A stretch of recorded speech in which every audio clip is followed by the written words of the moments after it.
दोनों बहनें एक ही दिन शादी के बंधन में बंधी। छोटी बहन ने शादी की एक अरबपति बिजनेसमैन से, जबकि बड़ी बहन की शादी हुई एक साधारण से मछली बेचने वाले लड़के से। जब छोटी बहन ने देखा कि दीदी के ससुराल वाले टूटी फूटी वैन में आए हैं, तो उसने एक लंबी हंसी उड़ाई और ताना मारा, दीदी ये तुम्हारा डोली लेने आए हैं या सब्जी बेचने? लेकिन उसे क्या पता था वही मछली बेचने वाला लड़का असल में उससे भी ज्यादा अमीर है जितना उसके पति का पूरा खानदान मिलकर भी नहीं है। बड़ी बहन जब पहली बार ससुराल पहुंची तो उसने देखा सासू माँ रोल्स रॉयस के ऊपर मछलियाँ सुखा रही है। अंदर गई तो देखकर दंग रह गई। खाने की मेज पर रखी हर चीज शाही थी। शादी की चॉपस्टिक, खाने में रक्त चिड़िया का सूप, बीच जेली और किंग क्रैब जैसी डिशेस। उसने झिझकते हुए अबालोन का एक टुकड़ा चखा तो हैरान रह गए। स्वाद किसी मिशेलिन रेस्तरां से कम नहीं था। सासू माँ मुस्कुराई और बोली, अरे ये तो बस घर का साधारण खाना है। तभी पति ने उसे एक अजीब सा तोहफा दिया, मछली की स्केल्स में लिपटा हुआ पैकेट। लड़की थोड़ी असहज हुई लेकिन मुस्कुरा कर ले लिया। शादी हो ही गई है, चाहे मछली का पेट ही क्यों न दे दे, हंसते हुए स्वीकार करना ही पड़े। लेकिन जैसे उसने पैकेट खोला उसकी आंखें फटी रह गई। अंदर ढेर सारे सोने के कंगन थे। सासू माँ जल्दी से बोली, बेटा का तोहफा थोड़ा सादा है, इसका दिल बड़ा है लेकिन अक्ल नहीं, पैसे खर्च करना नहीं जानता। पति ने हंसकर कहा, अरे माँ और तो बस पहला गिफ्ट था, असली वाला तो ये रहा। उसने एक सुंदर ज्वेलरी बॉक्स निकाला, अंदर पूरी एक बॉक्स भरी हुई हीरों से। फिर पति उसे अपने फिश फार्म दिखाने ले गया। फिर दोनों एक विशाल जलाशय के किनारे पहुंचे। लड़की ने आश्चर्य से पूछा कि पूरा इलाका आपका है? पति ने मुस्कुराते हुए कहा, सिर्फ ये नहीं, इस पहाड़ के पार का इलाका भी। जो भी जमीन मछली पालन के लिए उपयुक्त है उसका 80% हमारे परिवार के पास है। फिर उसने 2 बैंक कार्ड उसकी हथेली पर रखे, ये तुम्हारे पॉकेट मनी है, खत्म हो जाए तो मुझसे और ले लेना। लड़की कुछ बोल नहीं पाई, बस सब धोकर देखती रही। पति बोला, क्या हुआ,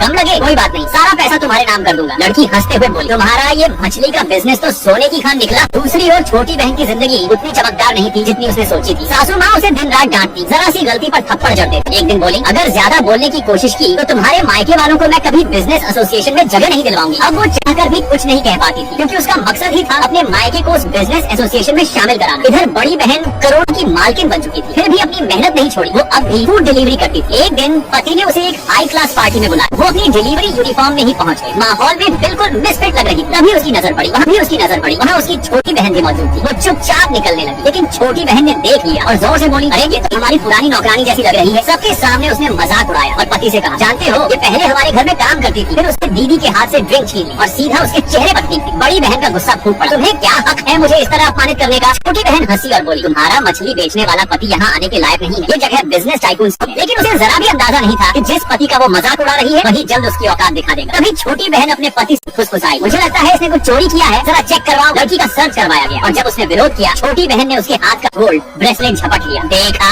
यही सबूत है, इतना महंगा ब्रेसलेट की अफोर्ड नहीं कर सकती। उसी वक्त उसकी हीरे की नेकलेस भी गिर गई। छोटी बहन ने उठाया और दंग रह गई। ये तो एंजल 1 नेकलेस है, दुनिया में बस एक ही है, कीमत 50 करोड़। अब सबने मिलकर उसे चोर कह दिया और पुलिस बुलाने लगी। लड़की रोते हुए बोली, मैंने कुछ नहीं चुराया, मुझे छोड़ दो। छोटी बहन ठहाका लगाते हुए बोली, अब तो जेल में डिलीवरी करनी पड़ेगी दीदी। और यहीं से शुरू होता है उस मछली वाले की असली ताकत दिखाने का वक्त।